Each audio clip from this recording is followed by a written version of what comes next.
Hello. Welcome to Boys Night on Unnecessary Roughness. Kayce Smith's off playing poker or something. I hope that's cards, to be honest. Anyway, she's off playing poker. And welcome to everybody here. The boys are here. All the fat boys. Look how fat we are. Yes. Four fucking go. fat jelly dudes. We look like four light bulbs and anyway. So hi everybody. It's Unnecessary Roughness brought to you by Twisted Tea. Twisted Tea's refreshing hard iced tea made with real brewed tea and 5% alcohol. Big Ev's got it in his paws right there, full of flavor, very refreshing. I'm at home right now, so my producer doesn't have me a fresh peach iced tea, but I'm sure it's waiting for me in the studio when we get back. So whether you're hanging out at a friend's house at the bar or a weekend getaway or just looking to get loose, Twisted Tea is there to turn your day up a notch, make a good time, a great time. Keep it twisted. Grab a refreshing Twisted Tea today. As always, we thank them for sponsoring the podcast. Boys, T-Bob, we made history this morning with the first ever Wake Up Barstool. You're joining us tomorrow, but now we don't have to worry about commercials. We don't have to worry about it. Let's just talk fucking ball. Yeah, let's do it. I mean, week one in the books, man. Fucking really satisfied week one, in my opinion. Yeah. I think a lot of what was supposed to carry the day did live up to expectations. There were a couple surprises, but nothing. I don't think the earth has been shattered at all. Big Ev, what are you? We're going from week one to week two. Where's your head at right now? I mean, no, I agree with T-Bob in that. I mean, the big games were close. Yeah, I'm excited. I think it was a perfect week for overreactions, for even some overreactions that I'm actually staying firm on the overreactions. For example, I'm coming out of this I was really high in Clemson. I know it was one game. I don't know about them. And when I say I don't know about them, I mean they're a very good football team. They're a top 10 team. I said it the other day. I don't know if they're a top 4 team. I don't know if maybe we got the lure of the fool's gold of the offseason. And when you think about last year, they got their asses kicked by Georgia. They ran through the ACC. And now maybe with how good Miami looks, how good Florida State looks, they might not be able to do that again. So there's some takes like that I have just brewing in this brain right here. So I don't know that this week gave us any insight into who the top 4 teams at the end of the year are going to be at all. Like Ohio State and Texas were so close and Notre Dame and Miami were so close. Anyway, we'll get to all that. Let me do the AP poll first. I'll do the AP poll, and then we'll get into the last 3 games that we haven't talked about because they happened on Sunday and Monday night. So AP poll came out today, and predictably, Ohio State number 1. And, that makes sense. They're defending national champions. They won the biggest game this weekend. They beat the team that was number 1 in the coaches poll last week. They're number 1. No surprise there. Miami jumps all the way to 5 after beating Notre Dame. Pretty significant. Does it feel like Miami? They just beat Notre Dame, right? It's still kind of jarring to see Miami as the 5th ranked team in the country already. And we'll get to that in a minute. Florida State goes up to 14. I would have thought they might move a little higher, but that's me. But the biggest difference in this week's poll, the Alabama Crimson Tide check in at number 21. Yeah. Blutman, that's jarring to see Alabama at 21, even if it is very well deserved. And maybe not even deserved. Maybe they should be lower, but it's jarring. Yeah, it is kind of wild to see that in an 0-1 record. That is bizarre, but Brandon Walker, they should be fortunate to have a 21 next to their name. They should be fortunate to have a digit next to their name, 2 digits next to their name. Because what we saw on Saturday was nothing that resembled a top 25 football team. And the only reason that they are ranked is because of the Alabama logo. That's the sole reason. Well, I mean, Florida State could be really good, though. They look strong on the lines of scrimmage. Like that D-line. Which is valid. But T-Bob, everything that we've picked apart Alabama for, just go straight into being able to physically overwhelm and bully them. Alabama's effort was terrible. Their offensive line play was garbage. They're slow. They're fat. They're lethargic, just like us. They put nothing on the field. The product was abysmal, and that is not a top 25 team now. So if you're going to glaze Florida State for it, then you must think Alabama is pretty strong. If you're going to shred Alabama for it, then Florida State, you might be overrating a little. You got to kind of play it both ways. I don't know. So go ahead, Bram. No, you got it. He was talking to you. No. I was going to say, I think that talking to the world. I think that Alabama, it would be truly beyond the pale if they're not a top 25 team. Like by year's end. Why? Why? Just because of the raw amount of talent they had. And I think Florida State is good. Like I think Florida State proved a couple of years ago what they could build. Yes, Brent? Is it possible that we have been too in love with the raw amount of talent that Alabama has had? I watch that team and I look on the lines of scrimmage, and they got a couple guys. They got a big guy out on the defensive line. I look at the lines of scrimmage, and it's pretty much, especially on the offensive line, all high 4 and 5-star guys, and they can't block, and they can't move Florida State. I look at the defensive line. Where's the defensive playmaker that used to stalk Alabama's linebacker core and safety core? Where's the guy that scares you on that defense? Where's the guy? Where are the psychos at? Ohio State. Where are the savages at? And one more question, and I'm going to say this. I'm going to say it out loud. There's a case Ryan Williams is currently the most overrated player in America. God, but that play last year was so tight, dude. Big F? It's fair. No. I want to give you. It's fair. I'm not ready to go to war for Ryan Williams. I want to just play a little devil's advocate because the point I was going to make is they have a bad offensive line. They don't have a dynamic quarterback, and that combo is a disaster. A disaster. Yeah. This is a team that's built on the reason they won with McElroy and all these guys because they could run the fucking football and they bully people up front. If you can't do that and you don't have like a dynamic quarterback behind you that can make up for some of those flaws, then that's a big problem for them. And Ryan Williams, I believe in his talent. Also, he's had now 2 years of he's had Jalen Milroe and then now Simpson, who I don't think either are very good at throwing the football. So I think that's a problem when you're a dynamic receiver. Has there ever been a player more likely to transfer than Ryan Williams?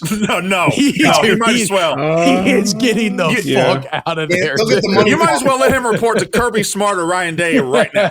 Dude, he is getting the I'm just saying that a good quarterback's throwing him the ball. I think he's going crazy. I'm gonna say this. I'm gonna say this. Ryan Williams, like speaking of savages, remember Ryan Williams last year bursting onto the scene? Yeah. Kill everybody eye black.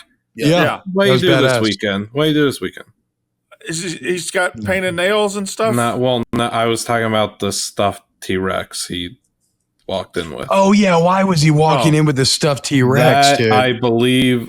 I actually thought the T-Rex was pretty sick. The eye black and everything, the bully tape. I believe this was an anxiety thingy. Like a anxiety weighted stuffy, I believe is what I read. Not great. That's fine. Here's what I would say about that. It's like, I'm not here to shame anyone, correct, but unfortunately, football is a game where if you're going to be eccentric, you better be fucking good. It's not fair. It may not be right, but like if you're going to be eccentric, you have to back it up in the field where people are going to come from your head. You're going to have fucking Whitlock out here saying Alabama's too gay to win. Hold that thought. So Alabama's players used to like line up on the field to see which player was the fastest player to shit down the throat of the opposing team. Which player was going to make the other team just absolutely lay down and beg and cry for mercy. Now it's like Alabama players are just trying to line up for selfies with their opponents. Like there's nothing about this team that screams savage or screams what Nick Saban screamed. And one thing, Ryan Williams, Big F, do you know his last game where he had 100 yards receiving? I know it was like the middle of last season. Yeah. Oh, no, it was not. It was Game 4, the game against Georgia. Whoa. In his career at Alabama, he has now played 14 games. He has 2 100-yard games, including the game against Georgia. His high after that, 82 yards against Vanderbilt. Yeah, he's transferring. Talent still. I believe in the talent. I do. That's what I'm saying. And wide receiver is a position where you are so dependent on your quarterback. And to Ev's point, the point I'm making is Alabama has a team full of Ryan Williams. You know the talent's there, but for whatever reason, it ain't here. It's not coming out in the box score. It's not coming out on Saturdays. It's not. They don't intimidate anybody. Anyway, we're bogged down about them. Yeah, go ahead. They don't have killers. They don't have a game changer. No, they don't have completely locked down. They don't have a killer at coach, and that's the biggest deal. I mean, so that's a whole nother thing. Sorry, T, but that's a whole nother thing where there's just stuff to think about. I don't think he's doing it, but there's the thought. Is the board just kind of like, hey, I get a quick $70 million, go somewhere else, less pressure, and start over? Is there a thought of like when I was talking to Big T today for like an hour about this, just going down the Alabama rabbit hole? There's like they could potentially lose six games. It's crazy. They're just whatever. Kalen DeBoer was not run the program like this at Washington. I think we're talking ourselves into a bit of an overreaction. It was a disaster class. I'll just say my final opinion on the matter. I think Alabama ends as a top 25 team. Don't view them as a championship contender. I like how the poll handled this because you drop Alabama down really far to allow you to give Florida State some credit, but maybe not let's crown them too early and then we figure it out the rest of the year. My question, T-Bob, is if it's an overreaction at 0-1, what about the fact that in their last 10 games they are 5-5? Yeah, no, I mean, that's true. Alabama's talent. What about the fact that they have lost, I think he's lost four games as double-digit favorites outright. Yeah. Nick Saban lost 4 games as double-digit favorites in 20 years. He's done it in a year and 1 game. Yeah, we said the record the other night that McMurphy had. It was like 131-4 to like 4-4 or something, or 5-4, whatever DeBoer is. So maybe I'm wrong. I don't know. Like for me, it's just like trust your eyes. What'd you see on Saturday? I honestly just think that continues. That effort level is so pathetic. It's beyond belief. I did think Florida State's D-line looked really badass. I think Florida State's D-line's going to give a lot of people trouble. Yeah, let's talk about this. What about? I didn't watch it. But I haven't watched it either yet. But this is thumbnail EO or what is it? EOS or what is like SEO. SEO. Yes. Thank you. Yes. This is thumbnail SEO perfection right here from Jason Whitlock. Search engine optimization is what that is. Yes. That is Whitlock. Jason Whitlock did a video. Was Alabama football too gay to compete with Florida State? With a rainbow Alabama A on the thumbnail. I haven't watched it. I can only imagine the depths and the observations he's making. Hold on. I'm not saying I'm not gonna watch it. I'm just saying I haven't watched it yet. You take a look at some of the other thumbnails later, because I went down the rabbit hole. Hey, Lukey and Liam, all I'm saying is this. He got 115,000 views on that. Oh, I see that. Maybe let's punch up the thumbnails. Maybe let's. Are we not asking the right questions? Is Texas gay as shit? Does Notre Dame like it in the ass? Yeah, just do like, is Kenny Dillingham a furry, and just Photoshop a furry head like that Kenny Dillingham's holding, just to get hyped just to distract him for state this weekend. All right. You're going to have like Charlie Kirk talking about Alabama football. Gums. We've had 3 games happen. We've had 3 games happen since we last left you. South Carolina beat Virginia Tech 24-11 in a game that South Carolina won, and therefore it gets the spoils. I don't know that either team looked great. You had Notre Dame, Miami. Notre Dame tried to come back. Miami held them off. And then you had last night, whatever is left of the corpse of Bill Belichick, and North Carolina lost 48-14. I don't even remember. I went to bed at 48-14. That's one of the reasons why this week 1 was so much fun, because like I've said, we got all close games and the big ones, and then the one where a blowout is actually more interesting than a close game, the blowout happened. So it was kind of perfect like that. So you guys are warning me against overreactions, and we're talking about overreactions. I'm going to go ahead and tell you, you call me an overreactor. I think Notre Dame's in trouble. I think of all 3 top 10 teams that lost this week, Texas, Clemson, and Notre Dame, I think Notre Dame is in far away the biggest trouble. Texas and Ohio State, I think they play that game 10 times. Those teams go 5-5. I really do. I think that was just real close. Ohio State did the things they needed to do to win, fine. But I think they're going to meet down the road, and we'll figure that out. Clemson, LSU was the better team, especially in the second half. But I don't think Clemson was embarrassing. It was a close game. I don't think Clemson was embarrassing. Notre Dame got pushed around for 3 quarters. They got pushed around for 3 quarters by Miami. We were talking about how can they – this is a defense last year that was giving up 40 points a game and blew it, and they're pushing Notre Dame around. Notre Dame averaged – I think they had 27 carries for 93 yards. They were trying to tell me, Notre Dame fans, they have the best running back duo in the country. Well, your offensive coordinator doesn't seem to believe that because he will not hand the ball to either guy. He will not hand the ball to Jeremiah Lovett at 8 carries. Like, everything that you think they were bringing back and they were going to do with their strong defense and good running game, and then they'll let the quarterback figure it out. They were the opposite. The quarterback carried them. The quarterback wasn't bad in the second half, but the rest of it was awful. Guys, I think Notre Dame is – I said they were going to miss the playoff at the beginning of the year. I feel very confident in that prediction right now, T-Bob. So I'm coming around to them not making the playoff this year, but this is still, in my mind, at worst, like a 9-3 team. I really liked what I saw out of CJ Carr. Like, it might be a year too early for Notre Dame, right? They lost a lot. I mean, they tried to kind of hand wave away. But then again, maybe because Carr played well, like if Love comes online, they'd be better. But my point is, like, I thought for me, it was less about Notre Dame, more about Miami. But from the Notre Dame perspective, I would take solace in the fact that I thought that you saw Carr grow throughout the game. Yeah, he looked kind of helpless early on. He got his legs involved later. The touchdown that Carson Beck immediately made everybody forget about by answering it was fucking incredible. Where he has a 3-man rush and he's like, oh, fuck, what the fuck is he doing? And then he does a no-look pass, which is a game that the announcer didn't really talk about. We talked about mostly this morning, but he's rolling out and he's looking inside to bring the safeties in, and then he throws it in the corner. So I'll save most of my takes on this game for the Miami side of the equation, but I still like Notre Dame's future. Even if I'm with you, I don't know if they're a playoff team this year.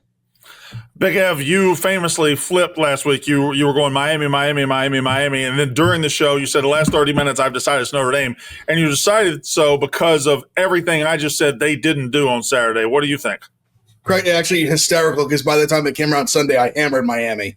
My gambling brain is don't talk to me unless I've locked in the bet. Because I will, like I've locked in plays already for week 2. Unless I've locked it in, like I don't, my mind can change rapidly over the course of minutes, hours. No, I wasn't high Notre Dame coming into the year. I didn't pick them to make the playoff either. I was shocked at the way they got. I mean, I talked a lot about Miami's offensive line being really good, so I knew that was going to be a thing. But I think a bigger story until the end of the game was Miami's defense. Like what a overhaul they had. I mean, they got guys getting after the quarterback. I mean, that obviously closed the game out for them. I thought they played really well. And listen, you have to give Freeman a ton of credit. Like, he does maximize this team. And it's crazy the way it seems like they always just – this happened to them 3 games in a row where they get dominated for 3 quarters. And then you look up and they're just in it at the end of the fucking game. It's unbelievable. And I give Freeman a lot of credit for that. And I give Cristobal I give him a lot of shit for letting that happen, where that was a game they should have easily won. And I'm telling you, I like Miami, and I love their talent. I love the roster. I love everything I saw. But they're going to lose a game, at least one game they should not lose, because Cristobal is going to do some dumb shit like that. They're going to get conservative, play not to lose instead of play to win, and they're going to give a game up or 2 like that, but they're a fucking talented team. Really talented team. T-Bob, I'm going to come back to you for Miami in a second, but Blevin, what are you thinking on that game? Notre Dame's offensive line got straight up bullied by Ruben Bain and Akeem Mesidor. Those 2 guys just absolutely had them in shambles. I mean, that was a masterclass from Ruben Bain. He was pressuring them on every single snap. It felt like I have a bit of worry for Notre Dame, but like I still look at their schedule and their team, and I'm thinking like, hey, Marcus Freeman just gets these guys better week after week, in my opinion. The decisions to not get Jeremiah Love more touches, that shouldn't happen week to week, right? And he should be more of a game breaker like we know him as in other games. Like, I still think they go 10-2. The question is, are they going to make the playoffs? Who's the loss to? Miami, on the flip side, Miami fans get mad at me all the time. I speak real and honest. I'm right consistently with them. And now this year, like, hey, hand up. I was wrong with my prior thoughts a week ago, but I see something in Miami right now. And it's just, can they get over that hump with Cristobal and the late game management, the time management, the Miami factor of dropping the game that they shouldn't, like that Pitt one I'm circling at the end of the year. Carson Beck, what a difference 365 makes for that kid, right? The way that he composed himself in the post-game interview was incredible. He was very just calm and confident, and he was a killer on Sunday. Malachi Toney is a guy, a true freshman wide receiver that was not listed high on the depth chart a week ago. This is a guy that Mario Cristobal straight up said after a game, yeah, we were trying to hide him. We wanted him to be a secret. He goes out there. He's a future superstar. You can't doing that in your first career game. He's 17 years old. He made Notre Dame secondary look silly. Like he's 17. He's 17. T-Bob. They've got talent out the wazoo. It's just like I love this Miami team from a talent perspective more than I have any other Miami team. So I don't know, man. We'll see. I'll say this: if it sounds like I didn't know he's 17, I'm sure they hammered that on the broadcast. I actually watched Skycast for this game randomly.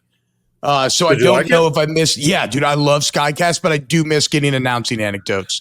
But it's like a great way to watch the actual ball.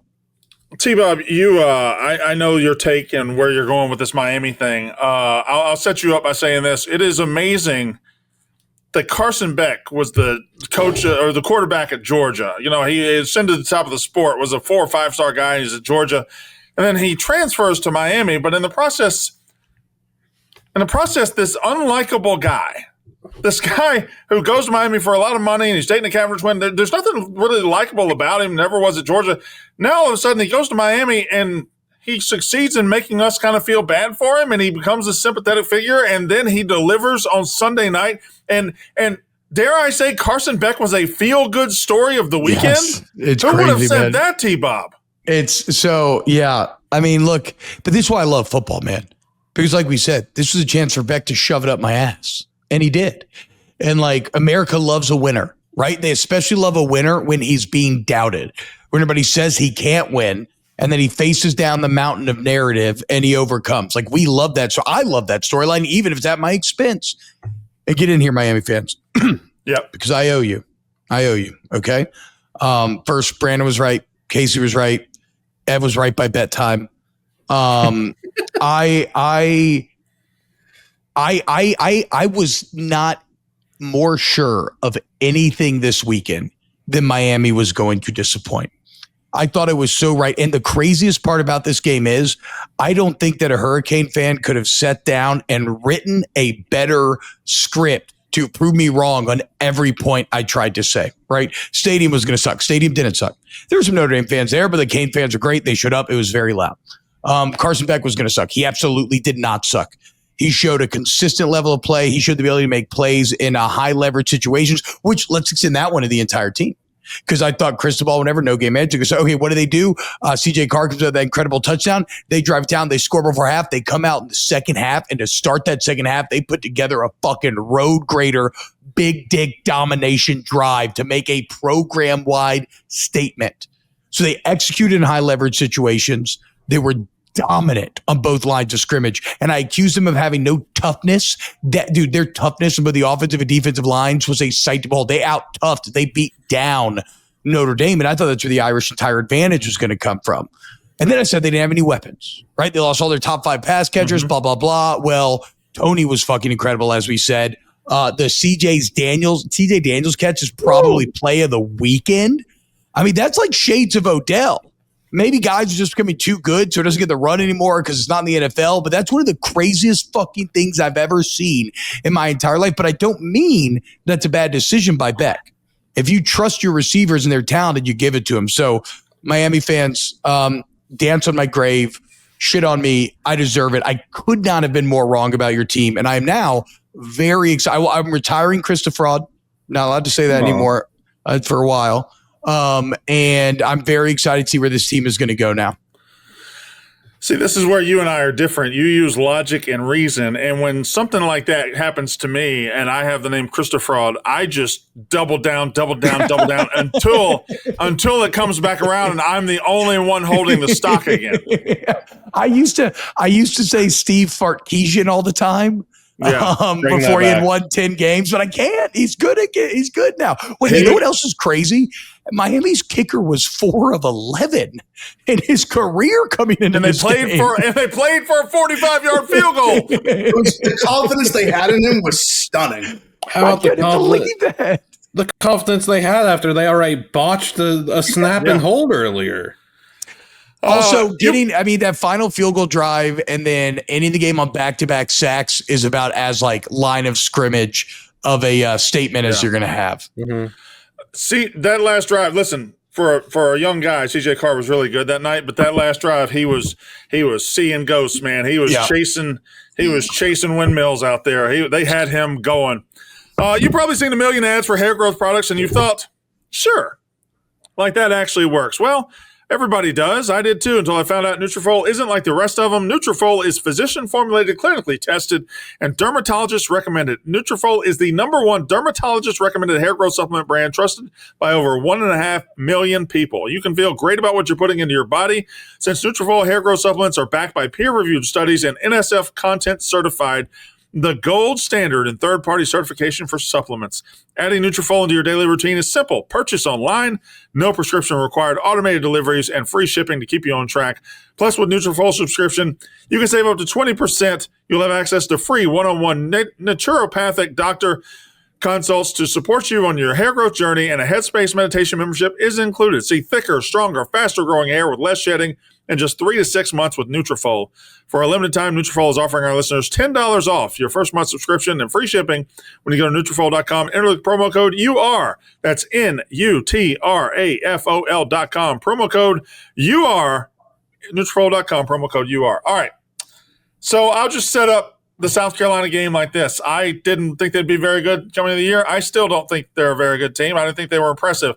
However, I will throw them this compliment. Lenore Sellers, of all the quarterbacks in the country, if you were ranking them on it factor, I think he's #1. I think he's got the #1, don't change the channel while this guy's got the ball for him going. I think he's the #1.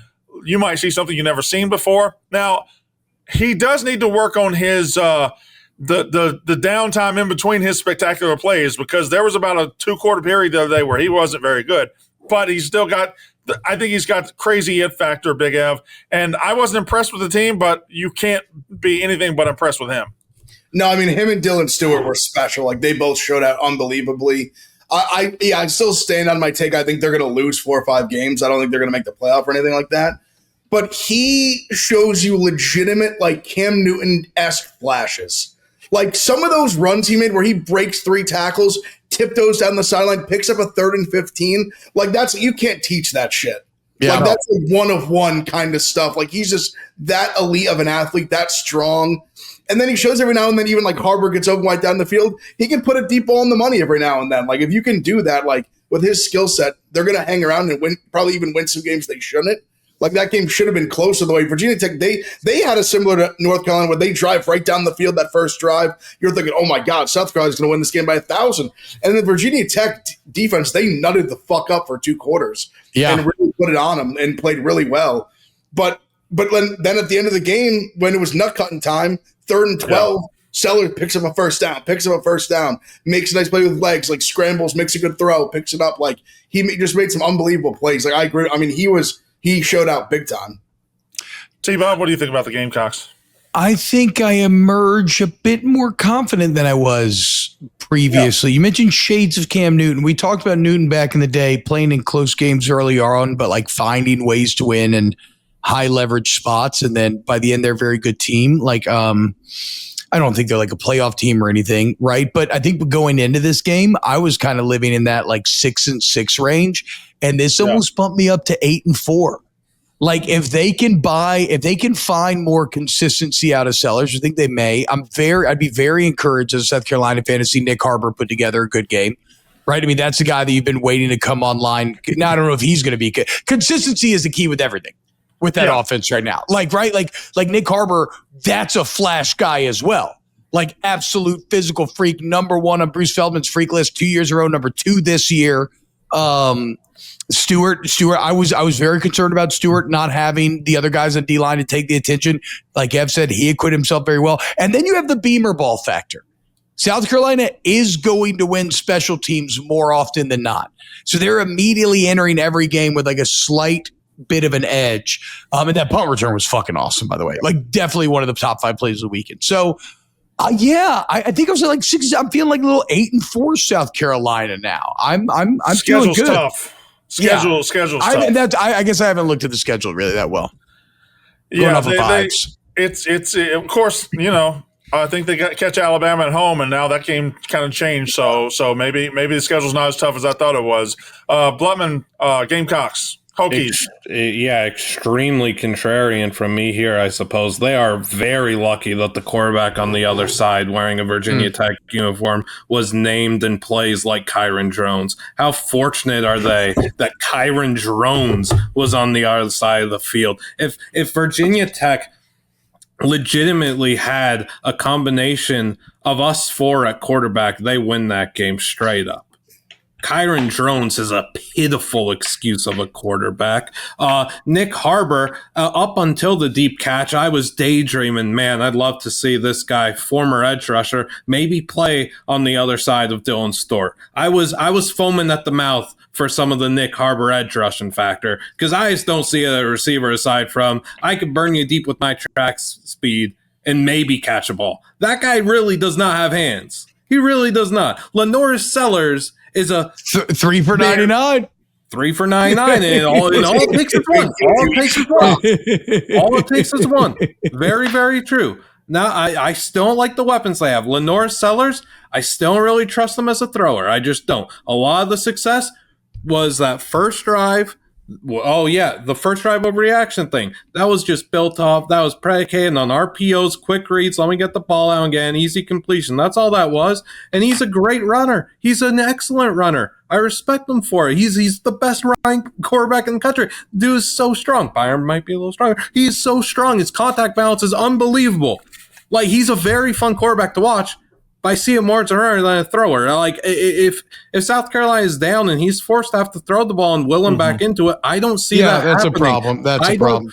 Virginia Tech had a massive issue in this game where their edges weren't containing. They kept swimming towards the inside and giving Lenoris the outside to play make. That's just a silly coaching error that an SEC team probably isn't going to make. Dylan Stewart's the most special player on the field pretty much anytime South Carolina plays a game. That's their best player.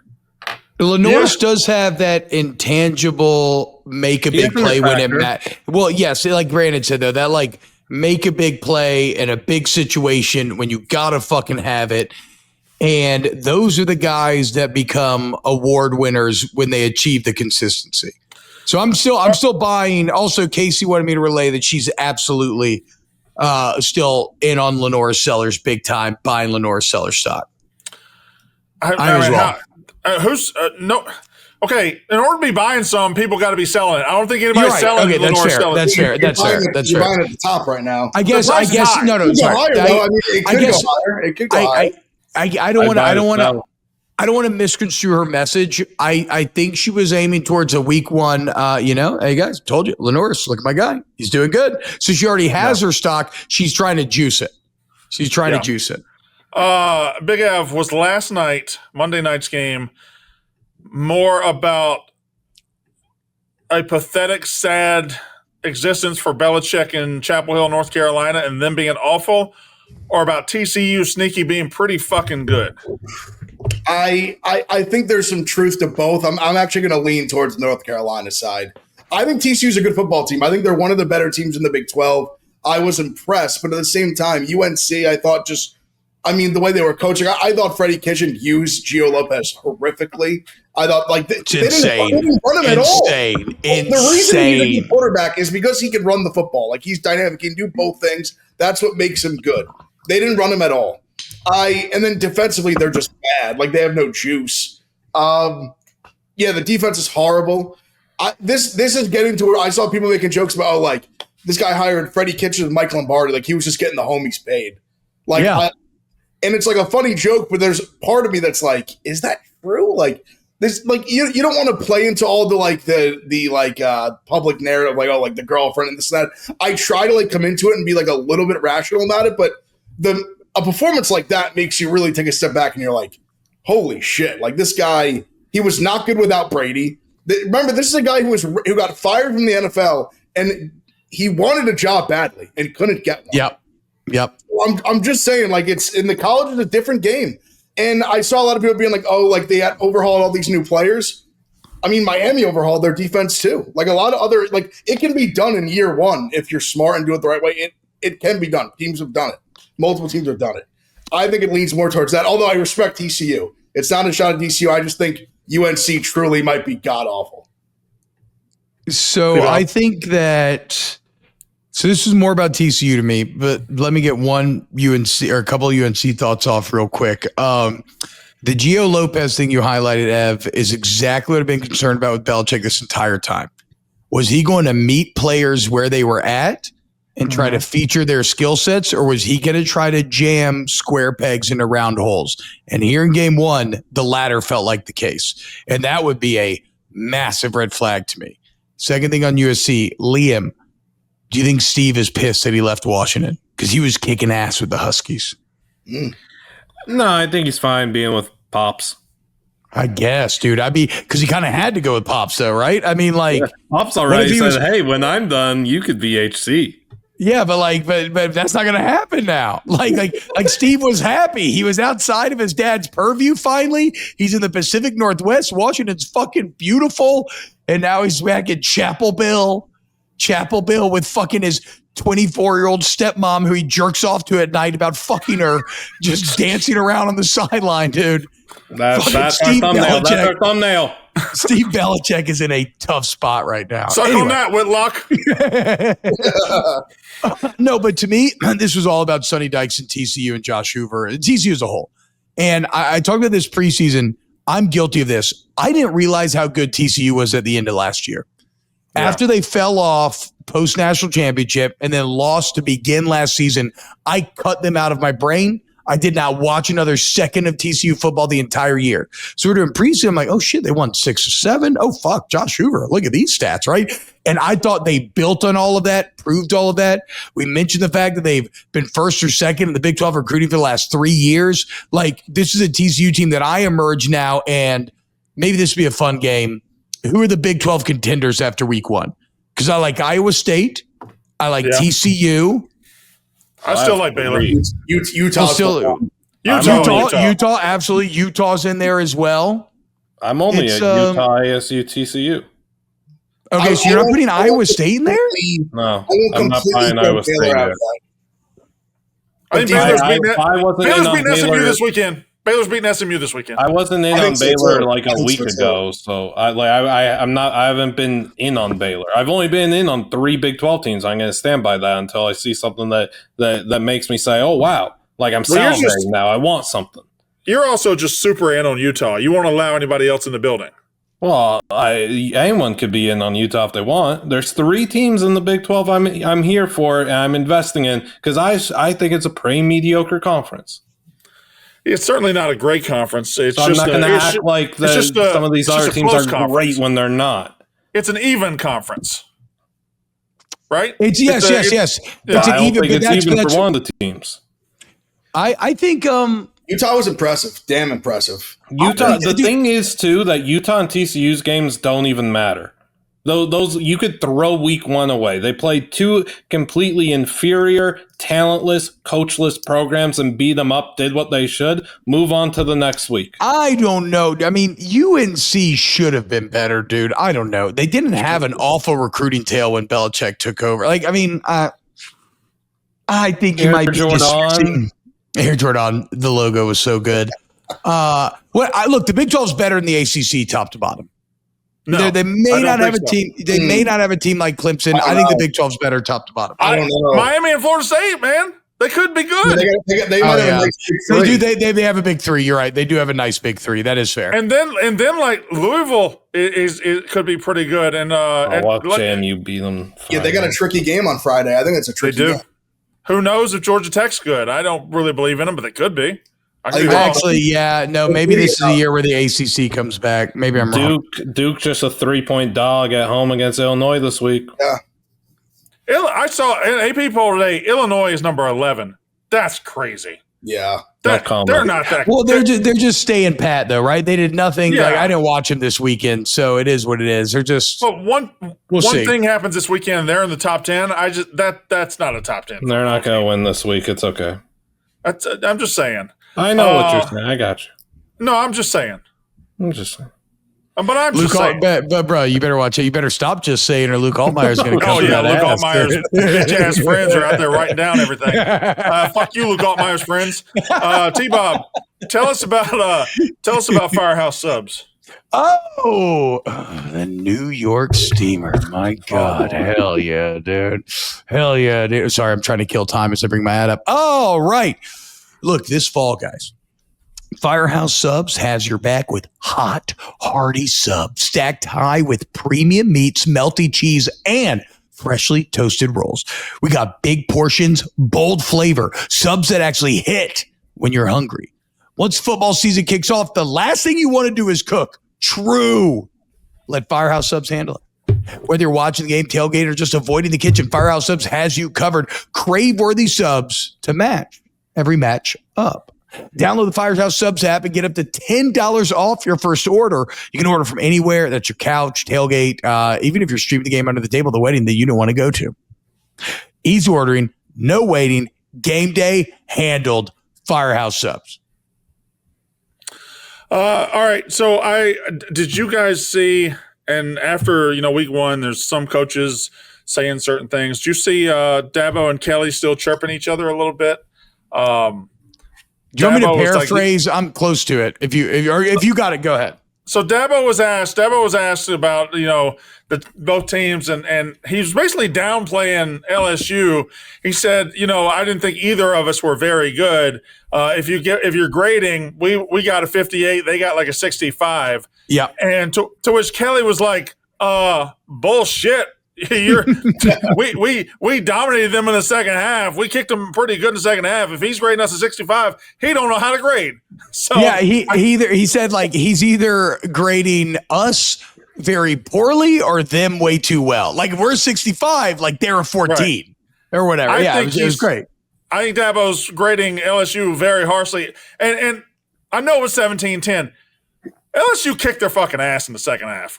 They kicked their ass in the second half. Like Klubnik was running for his life. LSU was moving the ball up and down the field. And if that's a 60, so I wonder if this is good for Clemson though. Is Clemson better when Dabo's super full of shit? Because that was a super full of shit thing to say. If super full of shit, Dabo's back, maybe Clemson can get back to the top of the mountain. But Big Ev, this was super full of shit. Oh, the fullest of full of shit. I mean, Brian Kelly, he let that off like he's been holding that thing in the holster for damn near a decade now. Yeah. Like he's been waiting to let that thing rip. And Dabo gave him just the perfect alley-oop for him to come up and just windmill that thing. I mean, I love him saying, "Oh, like you must not have watched the second half." Yeah, I don't really know what Dabo's trying to do. I guess I don't know if he's trying to like make his team feel better about the game or I don't know. But yeah, I mean, couldn't be. I mean, they looked bad. Like, I mean, I think they look bad. Guys, Brandon. My takeaway from week one is pump the brakes on Clemson. Like, that's an overreaction, but I'm firm on that. I don't know. I just didn't like the way they looked at all. Boys, did Dabo make Brian Kelly look cool? Yes. He did. No. He did. No. Yes, he did. Look at him. He can't even say no without smiling, dude. For one single iota of a second, he threw him the alley-oop. He let him look cool for a second. He did. He doesn't look cool anymore. The coolness is gone. Brian Kelly, certified cool guy. Man, shut up for a second. Don't you victory sip on me, T-Bob. Don't you victory sip. If I was at an Indian wedding right now, I'd be getting down like. T-Bob, we should do that video. We should do an Indian wedding video where we come into the room. Well, Maresh just got engaged. Yeah, let's just do it for Maresh. We 1,000% need to get Maresh to teach us to dance and to let us do it for him. I am so fucking down, dude. Who's Maresh's college football team, actually? He went to Miami of Ohio. Oh, okay. Redhawks. Gross. Mac Maresh? Yeah, is there any take right now? Is there any take that you had pre-week one that you would like to revise now, or is completely wrong? And we'll exclude your Miami take, T-Bob, because you've already owned up to that one. Yeah. I do think, as we sit here today after week one, the ACC looks way more interesting than I ever gave it any chance to be. I, along with a lot of other people, thought Clemson and everybody else. I don't think that's the case. It's a very good point. I think it's Clemson, it's Miami, it's Florida State, Gap, it's Louisville, it's Georgia Tech. Like I think there's a lot more meat on this bone than we thought there was. We thought Clemson was just going to march to this thing and not have to sweat at all. And yeah, I think Miami is going to make them sweat. I think Florida State beating Alabama at the very least. If you say, well, Alabama might not be that good, let's pump the brakes. That fine, but we know we're not dealing with 2-10 Florida State. We know we're dealing with a live Florida State again for the first time in 2 years. So that's my take. I think it's a really good take, Brandon. I got to say that's a really good week 1 take, dude. Why? No, I'm saying I didn't think about that. But like I'm hearing it now, and like you're exactly right. Like I thought the ACC was just Clemson and nobody else, and that's why I just kind of thrust Georgia Tech in there. But it does feel like there's a big 3, and then an interesting kind of next 3 tier as well that I'd never really considered. Anybody else have a take that got cleared up in week 1 for yourselves? Not everybody at once, please. Yeah, sure. Well, I already kind of talked about Miami with T-Bob as well. I think we're both taking a bit of an early L on that and waiting and seeing. The other would be, I know it's Montana State. I know it's a top 2-3 FCS team, but Oregon didn't mess around like they did with Idaho last year. True. Dante Moore went out there and shined again, FCS and everything.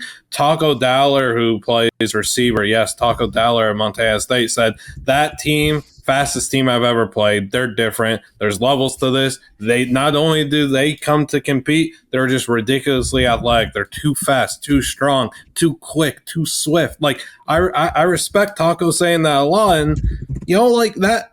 Maybe I'm just foolish for leaving Oregon out of the playoffs. So I'm ready to take a bit of an L on that and buy back in on Oregon in due part. Dan Love ice over Washington. Defensively, Washington is bad.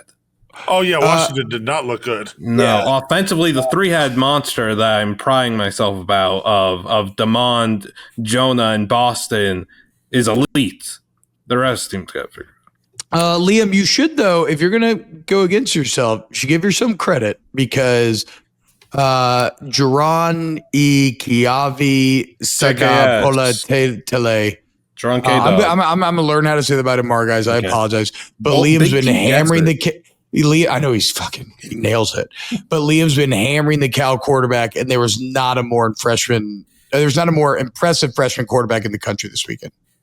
No, he's unbelievable. He genuinely did not miss a single throw, and I'm watching that right before and as we're podcasting, and I'm watching Utah tear me apart, and I'm watching Jaron K-Dub. Just every single throw is pristine, put on the money, the perfect spot where the receiver would beg for it on a silver platter, and he did in his true freshman first start on the road in Corvallis. That's the place to play. That was a 1-point spread. Cal found him. So he was a Cal commit, and then he said, you know what? No, I'm going to Oregon. Rolls at Oregon. He's there in spring ball, and then he just didn't fall through with it. Then he transferred back to Cal, essentially. Do you know what's funny? Earlier today, I was looking up how to pronounce his name, and I saw who the backup quarterback was. Yeah. Devin Brown can't catch a break, can he? Yeah, tough. That's my guy. I mean, what the fuck, dude? You speak about Devin Brown. Devin Brown play football. He's a national champion, Devin Brown. Oh, I know. National champion, Devin Brown. I'm not trying to be a dick. My guy's been everywhere just trying to find the field, and it just can't work out, dude. It just cannot work out. He's stuck at Ohio State forever, man. You got three guys jumping. Sure. You know what? I'm sorry. It's not everywhere, but he stuck around for so long, and he kept getting barely beat out. He finally leaves.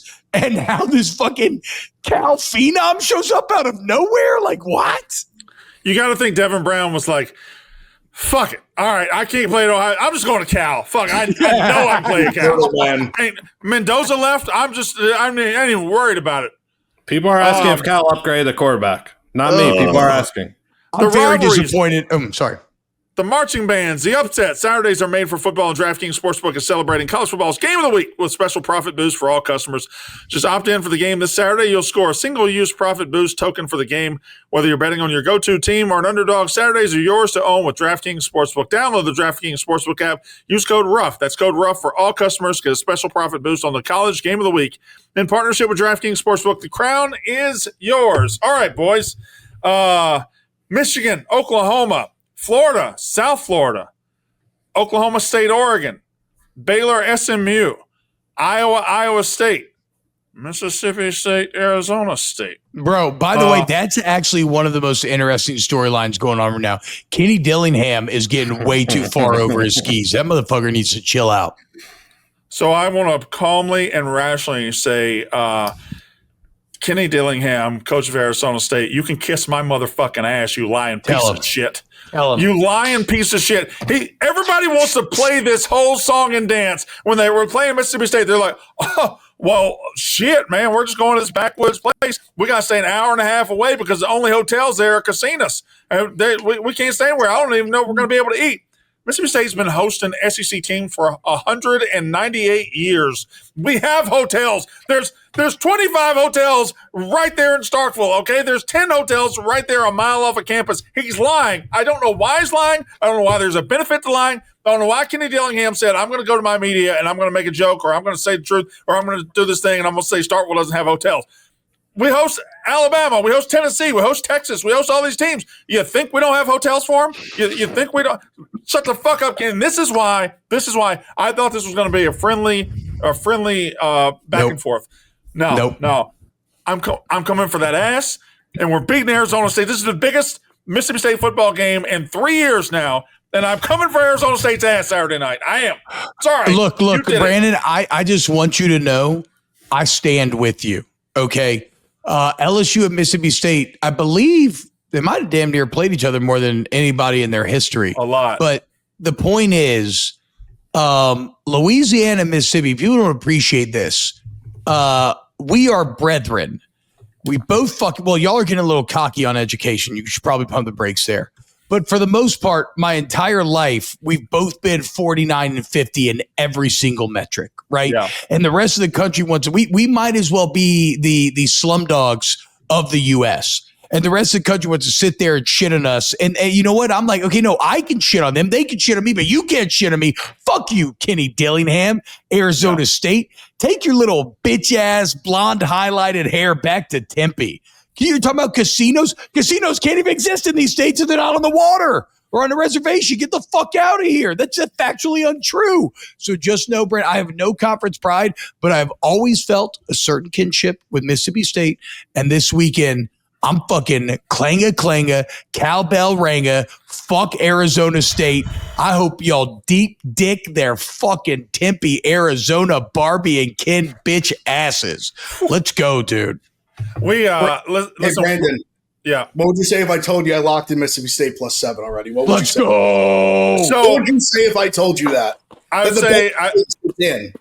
would say it's no secret I've always respected you as a ball knower. Of course. It would also sound weird to me because I'm terrified to be good again, or I'm terrified to play a game again that people are actually going to watch.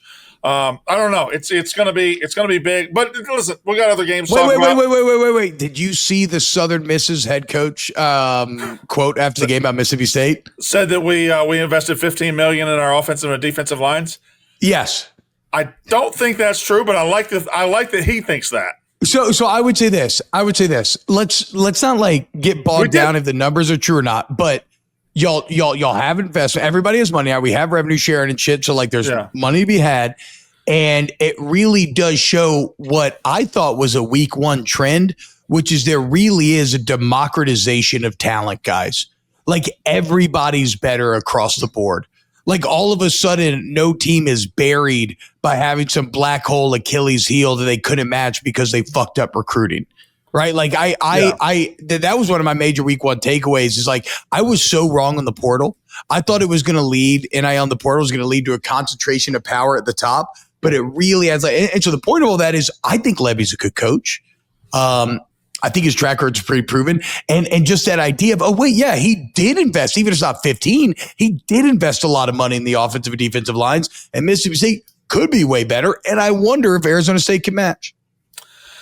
We're going to see.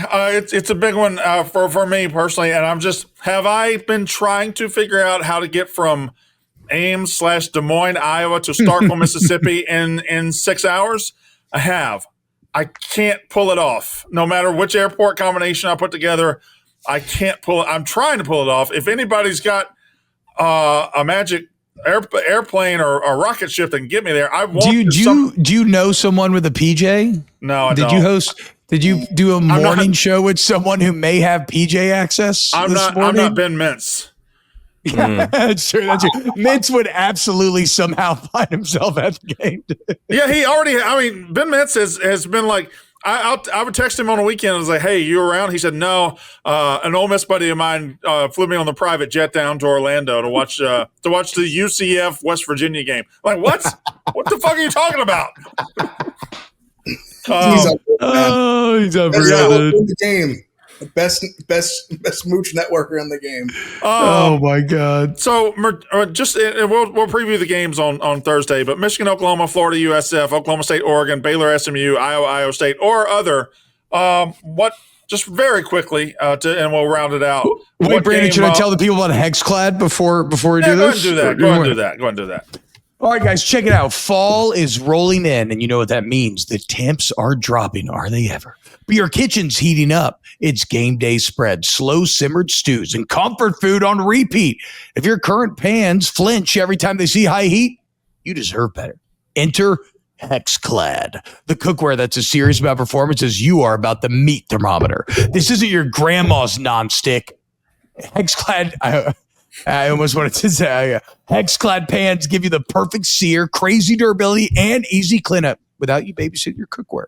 Stainless steel strength, toxin-free, non-stick convenience, and yeah, they look damn good sitting on your stovetop. Hexclad plans truly check every single box when it comes to picking your cookware. They are metal, utensil safe, dishwasher safe, damn, and safe to the oven up to 500 degrees. Hell yeah, Hexclad, bro, hit your boy up, dude. Take pride, not just in your perfectly grilled steak, but the exceptional tools used to create it. For a limited time, get 10% off Hexclad with our exclusive link, hexclad.com/rough. Support the show and cook with gear as serious as your passion at hexclad.com/rough. Let's Hexclad know we sent you and experience the ultimate upgrade in your kitchen with Hexclad's superior performance. All right, so Blutman, one of those 5 games or an off the radar game? Which one is your number one draft pick for game of the week this week? Ooh, well, Is it sneaky Florida USF? No, it's not. I think I'm honestly looking most forward to Illinois Duke. I want to see Duke kind of make a statement and show people there's another team in the ACC to start respecting. But I can't help but think of the 3 games. I'll have 4 or 5 on, but the 3 games I can't wait to watch at that 4:35 time slot. Like, I want to watch ASU Mississippi State so bad. Dillingham, Brandon Walker, the battle, the clash, rough and rowdy in the summer. Maybe I want to. What's that? Michigan, Oklahoma's on at the same time. I can't. I think Michigan's gonna. This is fascinating. You said 4:30. Yeah. So this is your West Coast upbringing coming out. I've never heard that before. That's crazy. Yeah. Well, these games start at 4:30 for you growing up. What the fuck? Yes. I think you realize. So I got hired in fall of 2023, and they sent the work computer to me, and I haven't changed my work computer off Pacific time. So I'm reading it as Pacific time. So actually 6:37. I made the mistake. I'm sorry. I didn't mean to interrupt you. I thought I've never. There's not many West Coast ball lovers. That's all I'm saying. Correct. Yes. And you're a fucking dog for being this locked in. I apologize. You would lose your marbles looking and seeing 9 a.m. That's crazy. That's crazy, bro. When you talk West Coast football and their schedule, you do gravitate towards, oh wow, it starts at 9 a.m. The night game starting at 4:30 is crazy too. Oh, like old guy friendly, you're saying? Like we wrap back around and you're like, oh yeah, hell yeah. Like okay, that's fair. You're done with the East Coast in the middle of the country at fucking 7 o'clock. It's all true. I know growing up. Nonetheless, like nothing will beat Pacific time college football viewing, in my opinion. It's perfect. I like Central. Pacific's perfect, but ASU, Mississippi State, Michigan, Oklahoma, and South Dakota State, Montana State, all on my TVs at the same time. That's going to hit diffy, man. Oh, T-Bob, what stands out to you? So one of the things I was going to say about some of my takes that have changed is but I don't want to go too far, but I didn't love how Iowa looked. I was only kind of watching at the corner of my eye, so I can't go too hard on him. But Iowa State's going to be huge to me. I've been so impressed with Iowa State through the first 2 weeks, dominating overseas and surviving the trap game. But honestly, Brandon, for me, Kenny Dillingham today made my decision for me. Like, I am fucking dialed on them Mississippi State. I don't know why I'm suddenly feeling this conference pride, but I just don't appreciate this fucking 35-year-old. Oh, you're younger than me? Okay, great. Oh, you're a head coach getting paid millions of dollars. You're younger than me? Okay, fucking great, Kenny. You're getting over your skis. I've sucked your dick for a year and a half. And now you have a little success and you just want to be sitting here talking shit about the South? Get your fucking ass back to the desert. Why don't you go tap a fucking cactus and eat its juice, you little bitch? So that's actually what I'm most locked in on. And I'm cheering. I have an active cheering interest in the Bulldogs winning. Big F. I mean, it's Michigan, Oklahoma. I love a battle for conference supremacy. It's two teams that have a lot of hype that were down last year. Obviously, Oklahoma's been down for a few years. And it's kind of like shown because whoever wins this game is going to leave it with a ton of hype, a ton of expectation. Yeah. And listen, I'll take the Ohio State. I'll call it how I see it. I thought Bryce Young would look good. I thought it looked very good. It was New Mexico, granted, but he did a lot of good things. He throws the ball well. He's obviously accurate, big guy. He looks good. I mean, I want to see. They both didn't play anyone. Like Oklahoma has obviously all the hype in the world, and Mateer, all that. They played Illinois State or some schlep team. Let's see them ball out in Norman. I love it. I'm excited for that game. Very excited. I like the idea of Michigan doing well and nobody at the company acknowledging it. Just like reading off the score and just being like, oh, yeah, it's good. T-Bob, all anyone does is suck them off when they do good. Yeah, I know. Our company can't wait to just get on their knees. T-Bob, when I'm in the trenches, it's Thanksgiving week. People at this company are like, hey, Ev, I like you and all, but like, I'm rooting for Michigan this week because I want the boss to be happy for Black Friday. Like, dead serious. Dead serious. They're like, you're a martyr. You're like a martyr. Like, if Ohio State loses, but it's all good because the boss is happy. Somebody needs to make not a me, meme. Brother. Not me, brother. Somebody needs to make this. Brandon's in the trenches with me. No, I know Brandon holds it down. Somebody needs to make a meme of Big Ev. You know the Spider-Man meme where he's getting carried off by the people and it says carefully he's a hero? You put Big Ev head on Spider-Man and then all the Barstool employees carried him off as their fucking sucking Dave. No. That's not what would happen. It's more like the end of Gladiator when the Emperor's laying there dead and they're carrying off Maximus. The entire company comes and picks Dave up and they're walking off. And Big F's I'm just left there dead. You're right. My bleeding man, they're just like everyone. I guess fuck me, right? All right, we'll be back on Thursday. We'll be in studio tomorrow. Today, as you watch, Dude, the days are all fucked up right now. Brandon has done 8 hours of on-air content today after getting to the office at 5 a.m. with an hour and a half or an hour commute before. Like, if you're watching this on Wednesday morning, make sure you tune into FS1. Me and T-Bob be together along with the Mostly Boys and KB No Swag. So check that out. It's at 7 to 9 a.m. Central Time, 8 to 10 a.m. Eastern Time on FS1. Wake up, Barstool. All right, thanks, boys. That's Boys Night here on Unnecessary Roughness, and we'll be back in a couple days.